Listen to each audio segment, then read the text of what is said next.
Everyone, thank you so much for joining us. If you're seeing this on YouTube and you're not part of our community, please join us. I'm going to put the group link below. And so I would love to have you in our group on Facebook. And I'm here today to present some beautiful panelists to talk about the inner child. The inner child work is so fascinating. And I'm so happy that you could both be here and to share your expertise today. So the first thing we'll do is go around and allow you to introduce yourselves and tell everyone what is it that you do, how do you shed your light in the world, and what you're all about. And Carolyn, please go ahead. Well, I have studied for years for my own healing because I've come from a lot of trauma. And I work as an embodied what psychosexual practitioner, as well as I do other work in regenerative health. So that's what I do, and it's really about bringing people's light forth because we all have that. That's beautiful. I'm so glad that you're here. It's so wonderful to connect with you. Thank you. Tracy, please go ahead.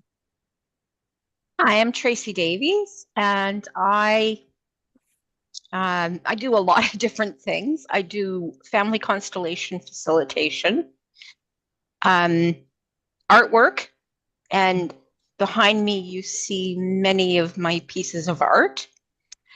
I also do multiple different types of healing modalities, like energy work. I've lost count at how many modalities I have. Yeah, I have a theory that you can, one person can get a Reiki from one practitioner to heal one thing and it works fabulously. But another person goes to the same practitioner or one that fits for them and tries to heal from that same modality and it doesn't work so well. I've discovered that we need multiple modalities for the multiple different ailments that we're challenged with. So that's kind of what I like to present. And for anybody who doesn't know what family constellation is a method of honoring our ancestors and what our ancestors went through. Even if it's subconsciously, sometimes we carry baggage from our ancestors that doesn't serve us. And because we're wanting to be loyal or we're wanting to help our ancestors, it's challenging to put down without a specific method to put it down. Sometimes it meets our needs, sometimes it feels like we're betraying our ancestors to put it down, not helping. So a family constellation is a method of putting down that baggage that we're struggling with and we suffer from carrying and still getting the blessings and belonging that we really need from our ancestors. Thank you, Melanie. Oh, so beautiful. I know I've experienced one with you and it was just such a blessing. Thank you. Thanks for being here. And how do you identify an active inner child in your client? How do you connect the dots from the client you have in front of you now and the inner child within them, or any uh, sort of expansion on that question is welcome.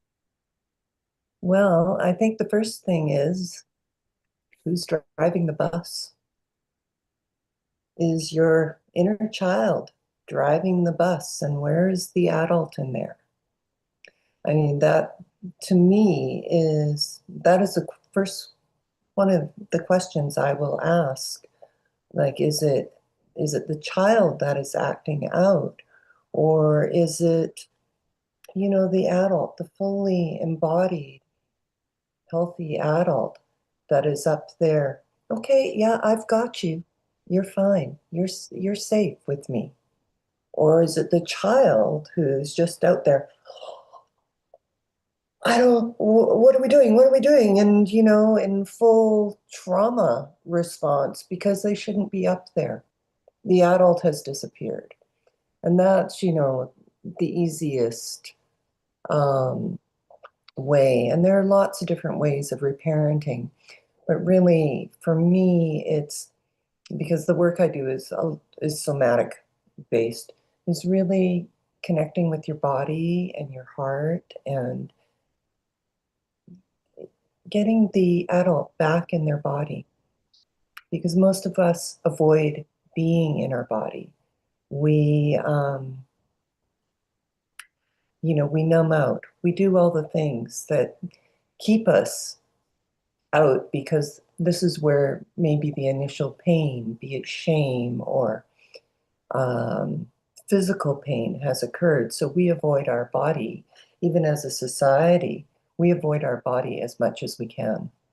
We may think we are here, but we're, not necessarily. And so it's really who is driving the bus. And there are a lot of exercises, like one you can do. It is like a reparenting exercise. And, even having a photograph of your child self and start connecting with the child. We do it in meditation as well. Or you can do a write out where you have a piece of paper that you, on one side, it's the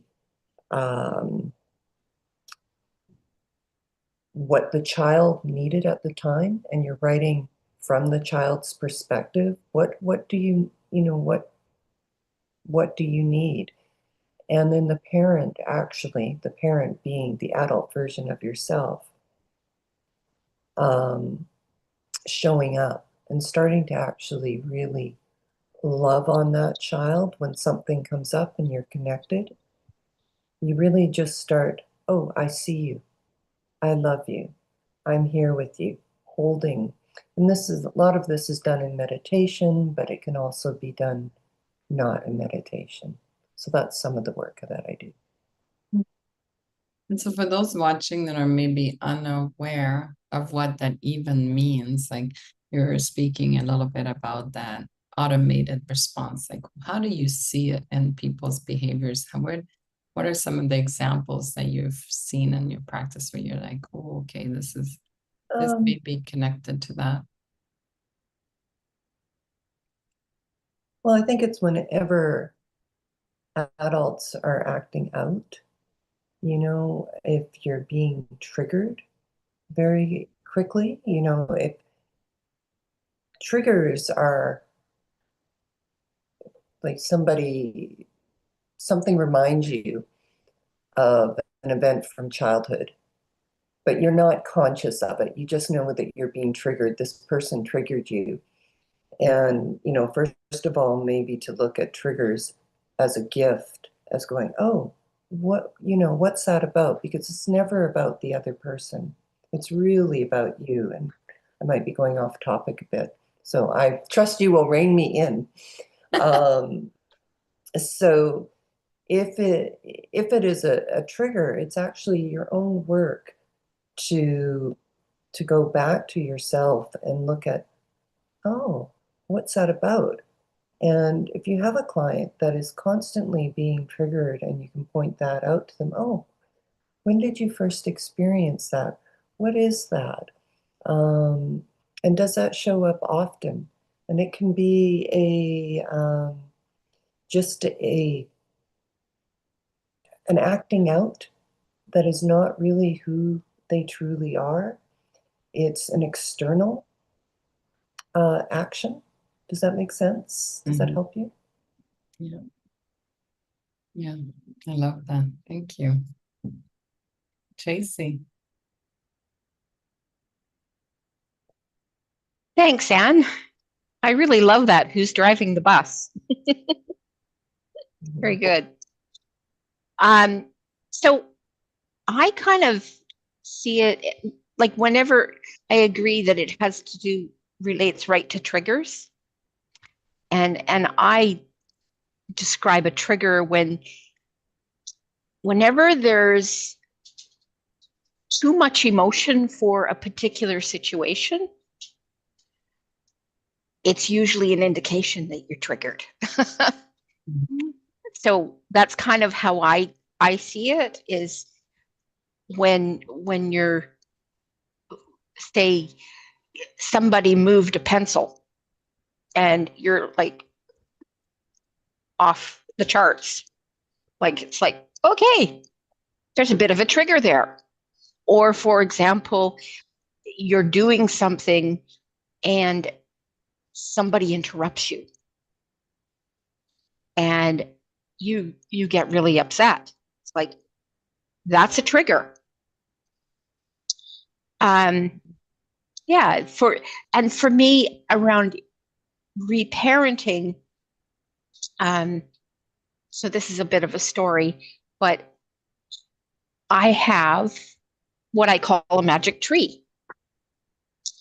And it's kind of developed over time. And I've actually put it into my artwork, which I brought with me. I'm just going to turn my camera around so people see. So this is my magic tree. And this magic tree now lives inside my heart. When I first was introduced to this magic tree, turn the camera back around. When I first was introduced to this magic tree, it was the most nurturing, most loving connection that I'd ever felt. It was hands down amazing. So now this tree lives in my heart, and it's kind of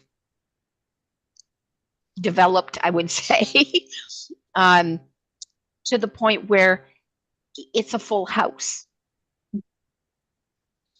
And my inner children, because I've got tons of trauma throughout my life, so all of my inner children come to live in the tree. And each time a new child comes in, the house expands more to create space for that child. And when I go in, like, everything is like carved incredibly crafted, like furniture and like everything. It's got a backyard. It's a really, really big backyard. I swear, I think there's like 50 children in my tree now. Because each time I do a piece of work where it involves an inner child, which most of the time, a lot of times it does, they go into my tree. And my tree nurtures and loves and connects with them. And then I go in regularly. And usually when I go in, I bring a big buffet of food and we eat together. So that's one of my reparenting methods. I guess I'm not sure that it would work for everybody, but it definitely works for me. So beautiful. I love it. I love it. And the tree is so nurturing. Thank you. And it's so wonderful. That's really great. You both talked a little bit about triggers. I find triggers really interesting because, of course, we know the obvious ones, like, oh, this, I don't like this person. Now, you met them for like 10 minutes and, they remind you of your mother or your father or your teacher that you didn't like, right away that's a trigger. But there are soft triggers as well in the body. Like I know for myself, I had IBS for almost 15 years. I thought there was actually something wrong with me. And nobody really said, hey, this is a type of trigger. For me, usually stress comes in the intestinal area, unfortunately. But now that I know better, I know that when this gets activated, then it's actually to do with my mental health and not so much my physical health. So, what are some of those triggers that you're noticing in your line of work with your clients that are soft triggers, that are chronic, that are learned from that early age, that are carried through a lifetime? And how do you help them let go of that?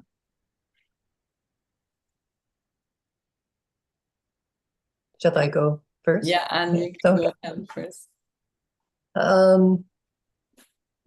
So things like throat tightening, Mm, difficulty expressing yourself, speaking, um,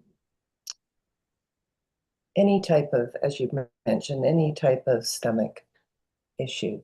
Those are stress responses. We now know that 9 out of 10 signals come from the gut to the brain. Mm. One goes down to the gut. So, and this includes hormonal issues. It includes, gluten intolerance, IBS. That's a big one. If you look at, if you talk to doctors about IBS and PTSD,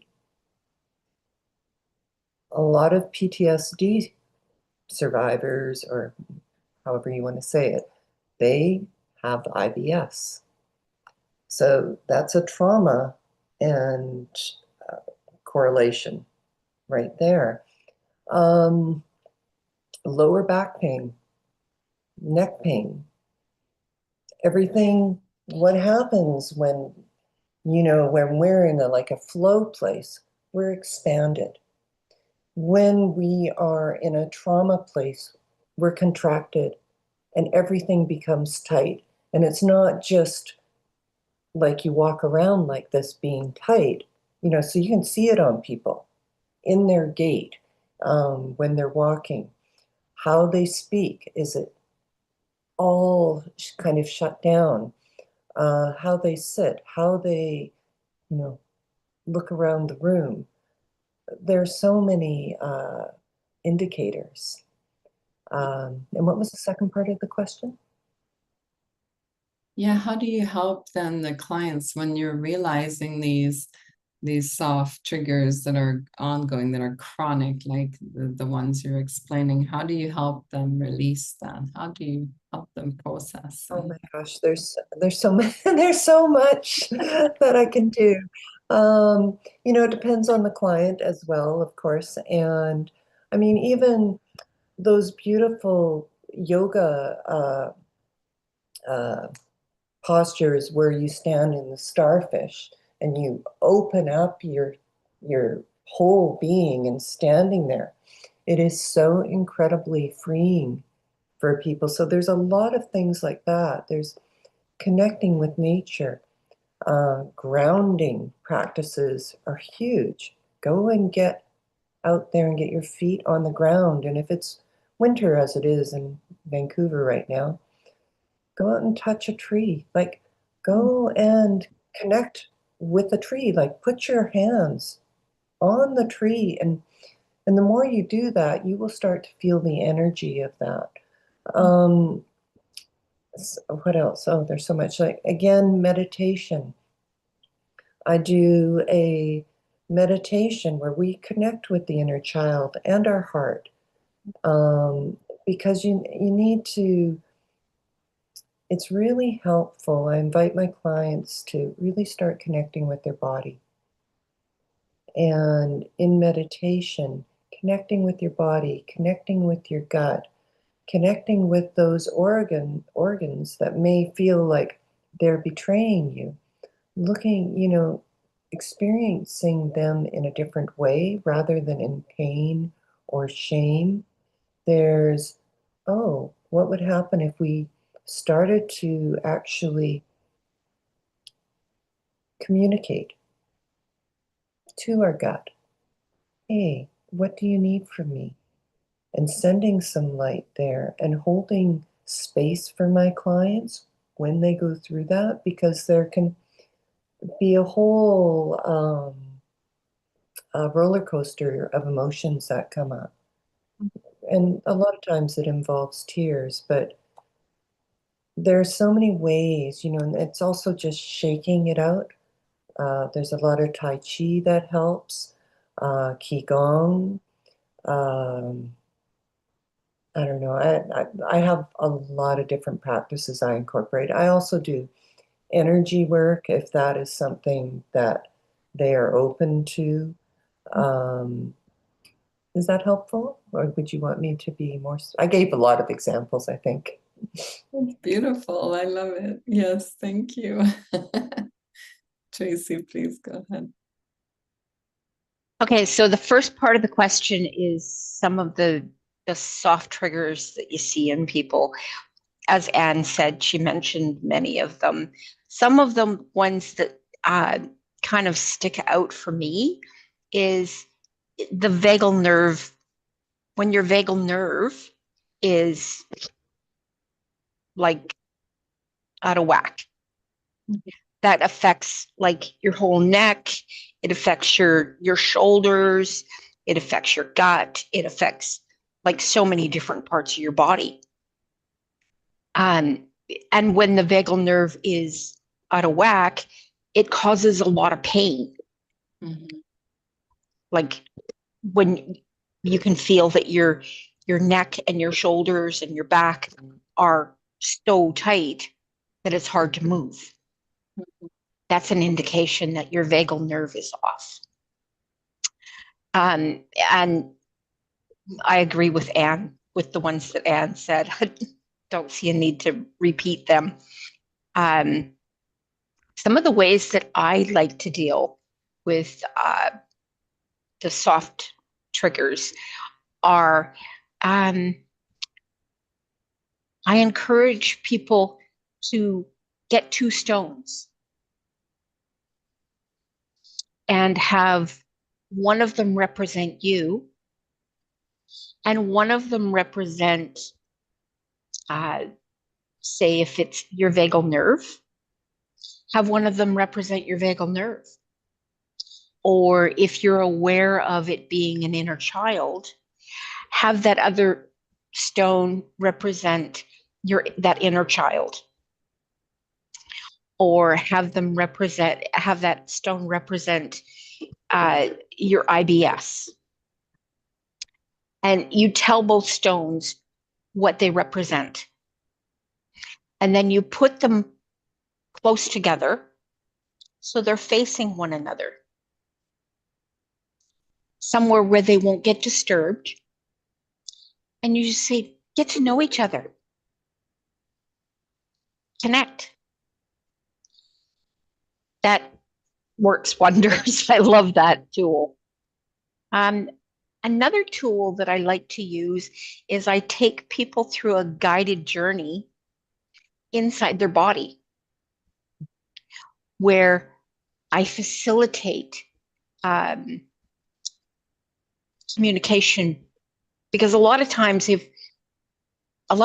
I feel like if I'm going myself, I'm like, okay, I'm there, and what do I say now? What do you need? And I kind of get stumped if I'm on my own. So having somebody guide me through a journey inside my body is quite helpful. I also have a CD, and it's a meditation. It's actually 3 meditations on the CD, and it's a guided journey to the inside. It's a guided journey to the inside of your body, and then where you where you end up in your body is where you meditate from. Mm. So it's kind of a way to go and actually be with that part of yourself. So yeah, those are some of the ways that we use. That is so beautiful. I love it. I love it. And we're going to go around one more time. Please let everyone know. And of course, we're going to put your links in the comments, your website, they already have you on Facebook, so I'll invite them to reach out to you and make a connection. But let everyone know if there's something going on right now, that a class or an offer that you have that they should take part in, so that they feel the invitation is there and they can reach out and connect with you. And please go ahead. Okay. I just wanted to add in, because, when Tracy was giving, I realized, oh, yeah, pain, headaches and migraine, AFib in the heart, sweaty palms, trembling. So there are a lot of symptoms that we can see. So thank you, Tracy, for just helping me out with that. Right now, because it's a Christmas season, I don't have too much, but what I do a 20-minute free consultation, and because I do different things. I do personal detoxification of the body as my part of my regenerative health practice. Mm. And then, I can also guide from the psychosexual method work that I do, the somatic work. So I do a free 20-minute just to experience each other. And they can reach out to me on my Instagram, which is yes, numerical 2, joy. Yes to joy. Beautiful. So I that's me. love that. That's amazing. Thank you, Anne. Thank you for offering the consultation. I hope many will take you up on that. That's a very generous offer. Tracy, please go ahead. So what I offer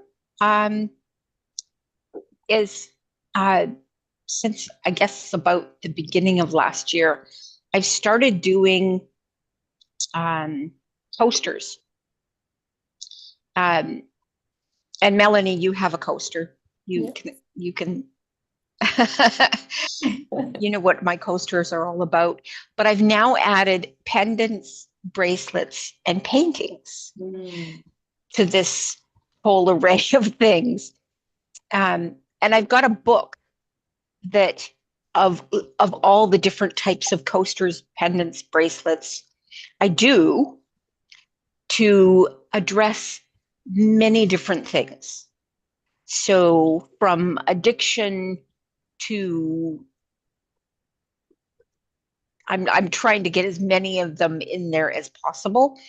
There's well over 60 now, different types. My paintings actually they're for the house. So they conserve energy in the house. So I put one of these paintings in our house. And even though we turned the heat on, our bills were less. Mm. And then as I increase the intensity of it, they'll become less and less and less. But yeah, so I mean it's cold here in Chilliwack, but even though we've turned the heat on for it, our bills are less because of the paintings. So yeah, and all of these, the paintings, coasters, pendants, and bracelets, they're all one price. They're $33 each. Make a great Christmas gift. And because they address so many different things, it's easy to find something that will meet somebody's needs. Yeah, what a I beautiful don't- idea for Christmas presents. Something Thank that's you. much more from So- the heart. My website is awakeningthehealerwithin.ca. Yes. We'll put the links in the comments for both of you for sure. And Tracy, yes, Thank I you. do have a beautiful coaster, and I could see how that would make a wonderful present for everyone on your list this year. Something that's handmade with so much love and care, and that also provides healing. What else can you ask for, right? That's beautiful. Yeah, they each have different healing modalities infused into them, as well as the stones. And yeah. That's so beautiful. It was lovely to have you both. Thank you so much for spending time here today. I already look forward to having you again and our next event and our anything else that's happening on the One Conscious Love Network. Thank you so very much for your time. Thank you, Melanie, for creating this. It's been really wonderful. Yeah, thank you, Melody. And Anne, it's really nice to meet you. Yes, and you as well, Tracy. My first stint in the One Conscious Love Network, so very wonderful. The first of many, I hope. It's so I hope. wonderful to connect with both of you. Thank you, everyone, for watching. Make sure to reach out to Anne and Tracy. Your life will benefit from it. I guarantee it. They're beautiful souls. Thank you for being here. Thanks, everyone. We'll see you soon.